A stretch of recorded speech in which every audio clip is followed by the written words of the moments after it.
what nowadays we are seeing. Now you realize why he was asking you that thing. Another new age problem. What is this that we are seeing with a lot of guys? सबसे important parameter जो majority लोग check नहीं करते. मैं आपको एक और shocking truth बता सकती हूँ. उससे आपका count zero हो जाता है. And mark my words. So first sample पे हम आपके लिए diagnosis नहीं बनाते हैं. क्या आप सब लोग भी उन लोगों में से हैं जो मानते हैं कि इनफर्टिलिटी सिर्फ फीमेल फैक्टर से होती है और मेल्स का कोई कारण नहीं होता है? क्या होता है ये मेल फैक्टर इनफर्टिलिटी? किन कारणों से होती है और डायग्नोसिस कैसे बनता है? सबसे पहले तो वही देखना चाहिए ना. So let's start. सबसे पहले इन्वेस्टिगेशंस कब शुरू की जाए और मेल फैक्टर के लिए क्या हमें वेट करना चाहिए या दोनों की इन्वेस्टिगेशन साथ में स्टार्ट करनी चाहिए? अगर करनी चाहिए तो क्यों? अगर हम इनफर्टिलिटी को डिवाइड करें 40% female 40% male and 20% combined by day, इसका मतलब अगर 40% फीमेल फैक्टर है तो 40% मेल फैक्टर है. सो दैट इज वाई हम इतने बड़े चंक को इग्नोर नहीं कर सकते और इन्वेस्टिगेशंस दोनों की एक साथ शुरू की जाती है. यानी कि after 1 year of unprotected intercourse अगर आपको कंसेप्शन नहीं हुआ है तो आपको मेल्स में भी देखना पड़ेगा और सीमेन एनालिसिस फर्स्ट इन्वेस्टिगेशन से स्टार्ट करना पड़ेगा. अब बात आती है कि सीमेन एनालिसिस में हमें क्या देखना है, कितनी बार कराना है और हर पैरामीटर का क्या मतलब होता है. सबसे पहले तो कितने दिन का एब्स्टिनेंस. सीमेन एनालिसिस में मिनिमम 2 to 5 डेज का एब्स्टिनेंस आपका होना चाहिए. अगर एब्स्टिनेंस इससे ज्यादा होता है तो एनालिसिस की रिपोर्ट ठीक नहीं आती है.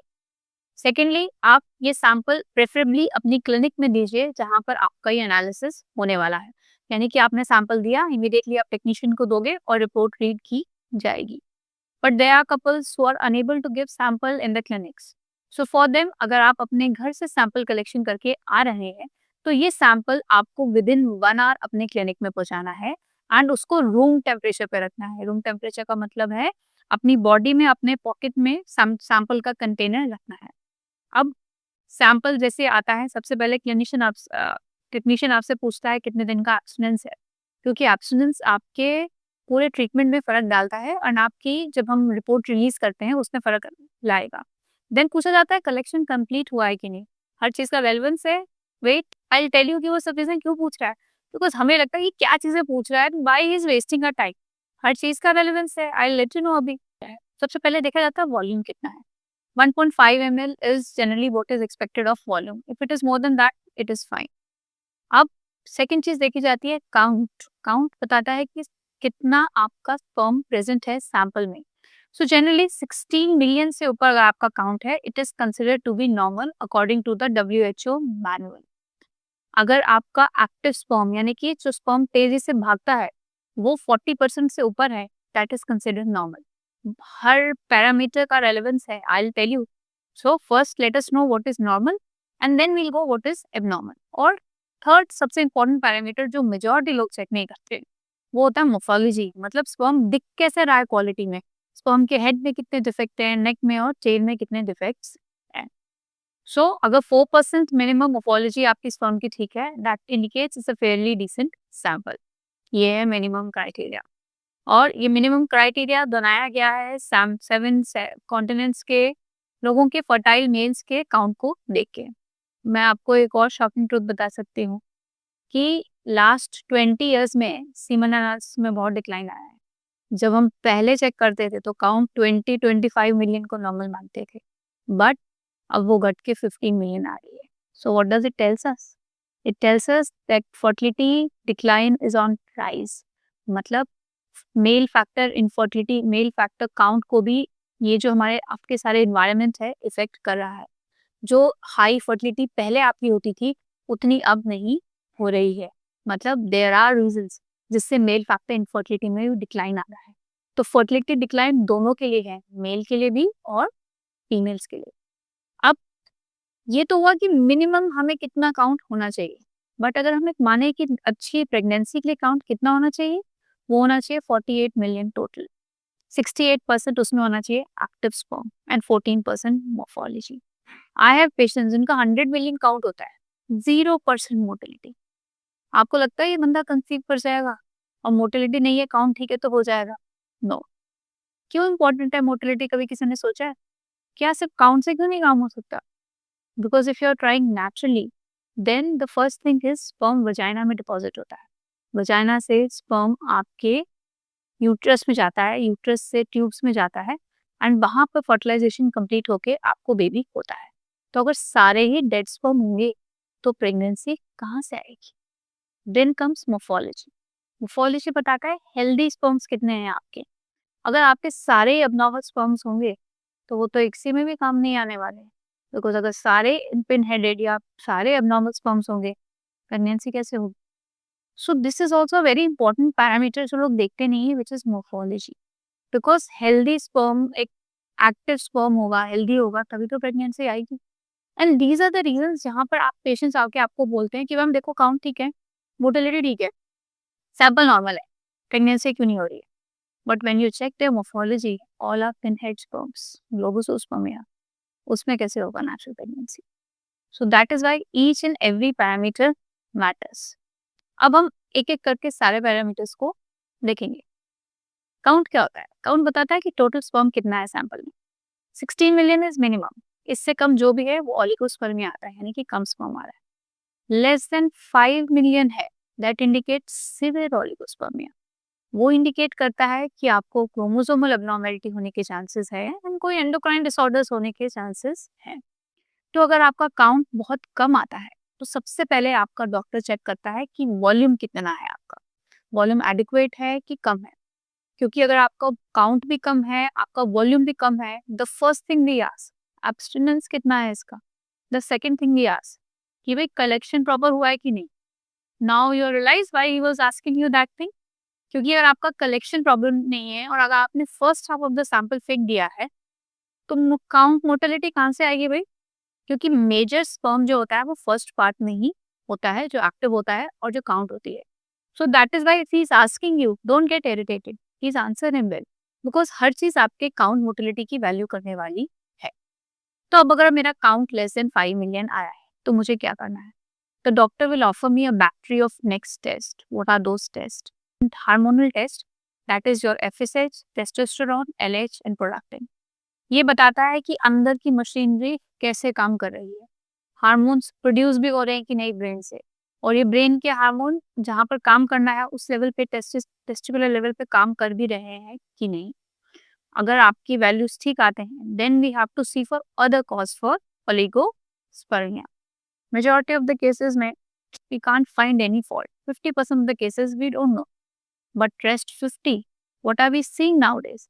पहले हम सोचते थे इन्फेक्शंस हो सकती हैं, प्रॉब्ली डाइट ठीक नहीं होती है। What nowadays we are seeing, first obesity।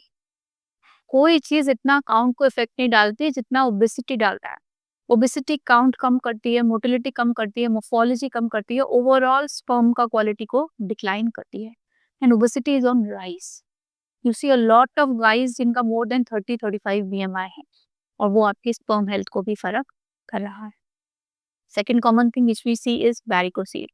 So not all varicoceles will effect you, ये तो मैं आपको बता दूं। ये एक अलग टॉपिक होने वाला है, कौन सा वैरिकोसील टच करना है और कौन सा नहीं टच करना है। जनरली ग्रेड 3 ग्रेड 4 अगर वैरिकोसील है, मतलब जो विदाउट किसी एफर्ट से दिख रहा है, they are the varicoceles which are harmful और उनको ट्रीट करना चाहिए। Then another new age problem, what is this that we are seeing with a lot of guys having those buffy muscles and everything.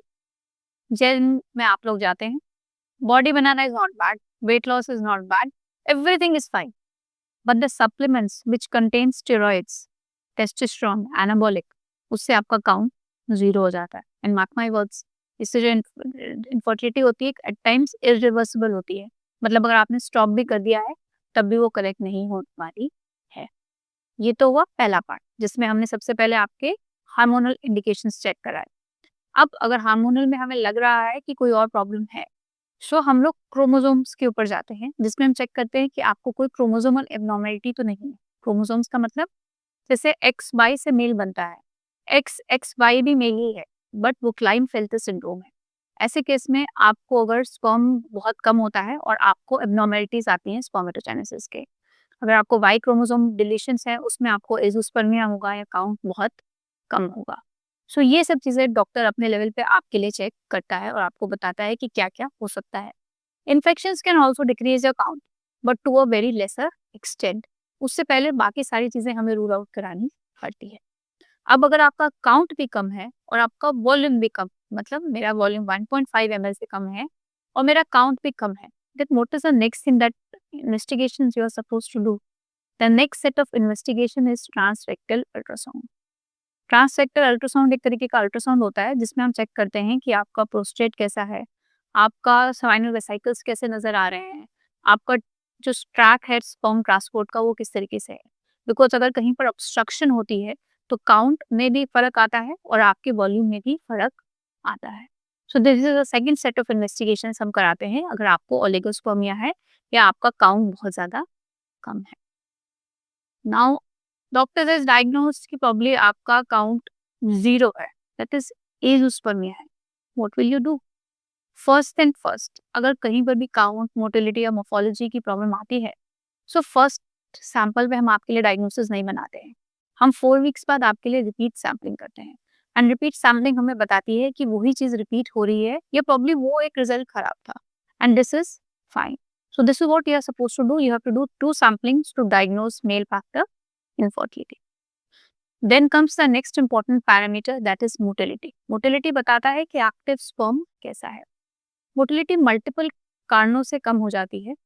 अगर आपका sperm health healthy नहीं है, आपके transport के स्पर्म में कोई प्रॉब्लम है या प्रॉब्ली आपको कोई क्रोमोसोमल एब्नॉर्मेलिटी है या प्रॉब्ली आपके अगेंस्ट एंटीबॉडी स्पर्म के अंदर बहुत ज़्यादा बन रही है, उस केस में भी आपकी मोटिलिटी कम हो जाती है। एंड अगर स्पर्म हेल्दी नहीं है तो मोटिलिटी भी उसमें नहीं आएगी। सो टेल के डिफेक्ट्स में हम लोग कहते हैं कि मोटिलिटी होती है एंड इन्वेस्टिगेशन का पैनल उसमें भी सेम ही रहता है। मेल्स में भी एक चीज होती है जिसे कहते हैं अनएक्सप्लेन इनफर्टिलिटी, यानी कि सब कुछ ठीक है लेकिन फिर भी कंसेप्शन नहीं हो रहा है। एंड वो इनफर्टिलिटी होती है कि अगर डीएनए डैमेज बहुत ज्यादा स्पर्म में हो। उसके लिए हम लोग एक टेस्ट कराते हैं जिसे कहते हैं DNA fragmentation index, DFI. This is one thing जो ना बहुत टैबू है, सब लोग इसके बारे में बात नहीं कर सकते हैं क्योंकि कोई क्लियर कट गाइडलाइंस नहीं है। बट आई वुड सजेस्ट, मैं अपने किन पेशेंट्स में डीएफआई कराती हूँ। अगर आपको बहुत प्रोलॉन्ग्ड अनएक्सप्लेन्ड इनफर्टिलिटी है, कोई रीजन नहीं है, हस्बैंड भी ठीक है, वाइफ भी हेल्दी है, look out for DFI. Then अगर आपको बार बार अबॉर्शंस हो रहे हैं, डीएनए फ्रैगमेंटेशन करा के देखिए कि डीएनए डैमेज तो बहुत ज्यादा नहीं है। बार बार आईवीएफ फेलियर हो रहा है आपको, उस केस में भी आपको मेल फैक्टर इनफर्टिलिटी के लिए चेक करना, इसलिए डीएफआई कराना चाहिए। वैरिकोसील है, उस केस में भी डीएफआई करके पता चलता है कि कितना डैमेज स्पर्म है। या बार बार आईवीएफ करा रहे हैं, बहुत खराब एम्ब्रियोस बन रहे हैं, दिस इज अनदर इंडिकेशन कि आपका डीएनए डैमेज है और आपको डीएफआई कराना चाहिए। सारे टेस्ट सबके लिए नहीं, let the doctor choose it for you. What is indicated in which case is something a doctor will make a diagnosis for you. और हम आपको ये सब पैरामीटर्स को चेक करके एक डायग्नोसिस बना के देंगे और वहीं से आपका मैनेजमेंट शुरू हो। नमस्कार, मैं हूं doctor Manisha Bhagat, centre head Indira IVF Jammu.